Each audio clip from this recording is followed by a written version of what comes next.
I'm so sorry, but you need to trust me.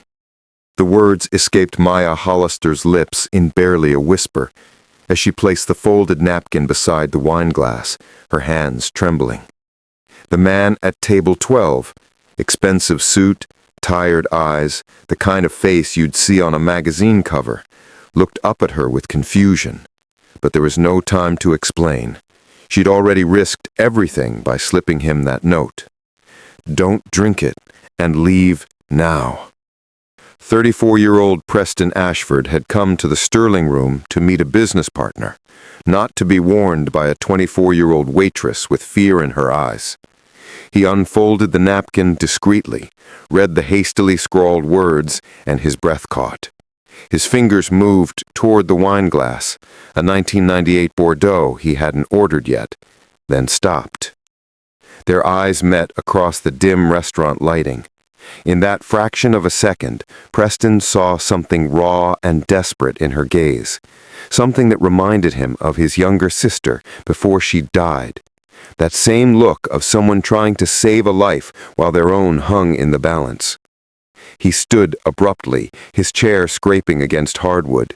His hand shot out and caught Maya's wrist, not roughly, but urgently. "Come with me," he said, his voice low and commanding. "Right now." Maya's heart hammered against her ribs. She glanced toward the kitchen, where her manager Victor stood watching, his expression unreadable. Beside him, partially hidden in shadow, was someone else. Someone who'd paid her 3 months' rent in cash that morning, with a simple instruction. Make sure he drinks the wine. That's all. But Maya had seen the small vial, had watched through the kitchen door crack as powder dissolved into deep red liquid. And she'd thought of her father, dead from a heart attack that the coroner said seemed unusual for a 52-year-old with no prior conditions. Her father, who'd also worked at this restaurant, who'd also been paid to look the other way until he couldn't anymore. "I can't," Maya whispered, pulling back. "If I leave with you, they'll know. They'll kill you either way," Preston said quietly, reading the truth in her face. "You just saved my life. Now let me save yours."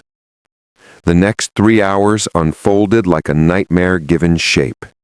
Preston drove them to a secure location, not his office, not his home, but a modest apartment kept under a false name for exactly these situations.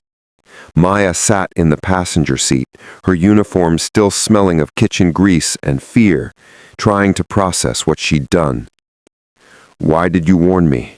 Preston finally asked once they were inside, the door triple-locked behind them.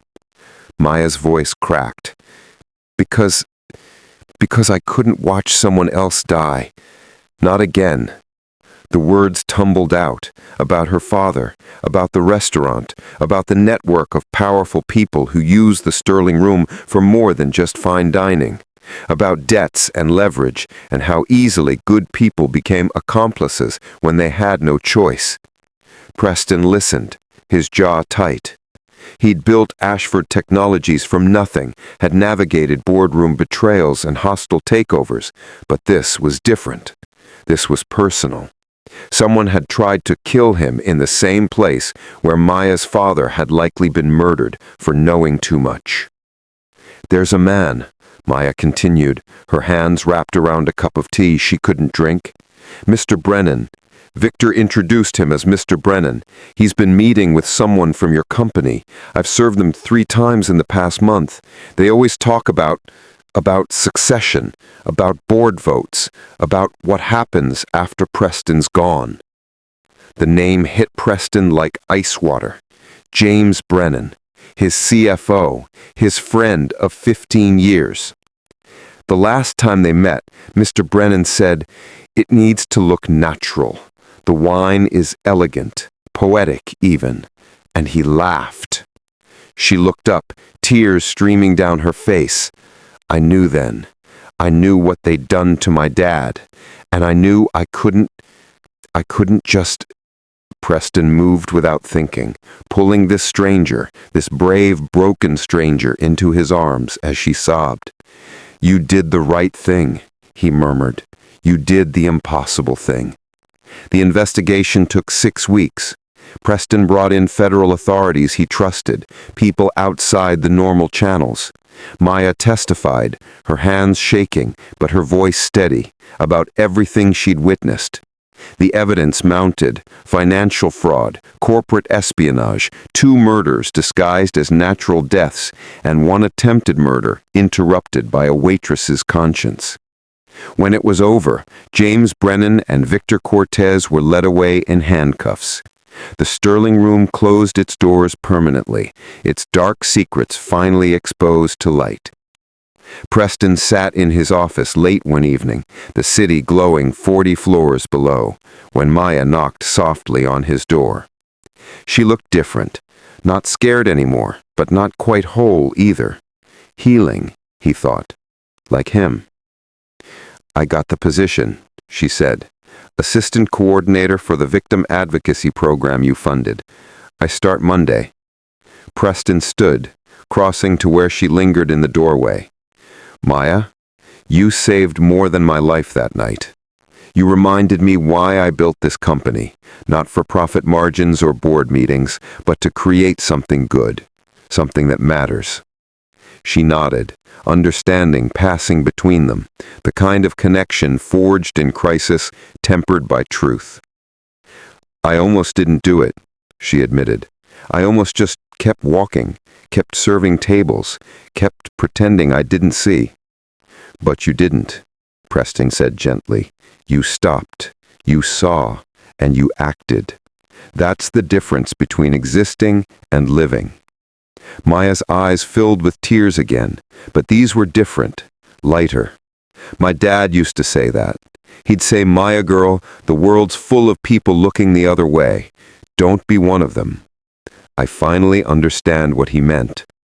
They stood there in the quiet office, 2 people whose lives had intersected in the most unlikely way, bound now by something deeper than gratitude.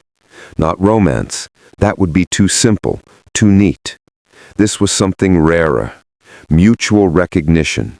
2 souls who'd both stood at the edge of moral compromise and chosen the harder path. "You know what I've learned?" Preston said after a long moment. "In business, they teach you about assets and liabilities, about risk management and calculated decisions, but nobody teaches you about the incalculable value of one person's courage, of someone willing to risk everything for a stranger." Maya met his eyes. "And nobody teaches you that kindness isn't weakness, that sometimes the bravest thing you can do is trust that one moment of grace might ripple out into something larger than yourself." Preston extended his hand, not as an employer, not as someone in debt, but as an equal. "Thank you, Maya, for seeing me, for seeing what mattered more than your own safety." She took his hand, and in that simple gesture was everything words couldn't hold. Acknowledgement, respect, the unspoken promise that they would both carry this moment forward, letting it reshape how they moved through the world. 6 months later, Maya stood before a room of hospitality workers sharing her story as part of a new initiative Preston had launched: workplace safety and whistleblower protection programs. As she spoke, she saw herself in their faces, the same fear, the same uncertainty, the same desperate hope that doing the right thing might actually matter. After the presentation, a young woman approached her, voice shaking. "How did you know it would be okay? How did you know he wouldn't just ignore you?" Maya thought about that night, about the folded napkin and the trembling hands, and the moment everything could have gone so differently. "I didn't," she said honestly, "but I knew that staying silent would destroy me in ways that even death couldn't. And I knew that if there was even the smallest chance that one act of courage could save a life, I had to try." The woman nodded, something shifting in her expression. Understanding, possibility. That evening, Maya received a text from Preston. Saw your presentation went well. Proud of you. Dinner soon? She smiled, typing back, absolutely, but maybe not at a restaurant. Still have trauma about wine glasses. His response came quickly. Fair. How about pizza in the park? I'll even let you check the toppings first. Maya laughed, a real laugh, the kind that felt like sunlight after rain. She thought about her father, about Preston, about all the moments in life when everything balanced on a knife's edge between silence and speech, between looking away and bearing witness. In the end, she whispered to the empty room, kindness isn't about grand gestures or perfect timing. It's about the split-second choice to see another person's humanity and decide that their life matters more than your fear. That's the thread that holds us all together. The quiet knowing that we're all worth saving, worth protecting. Worth that one brave moment of grace. And in that truth, she finally found peace.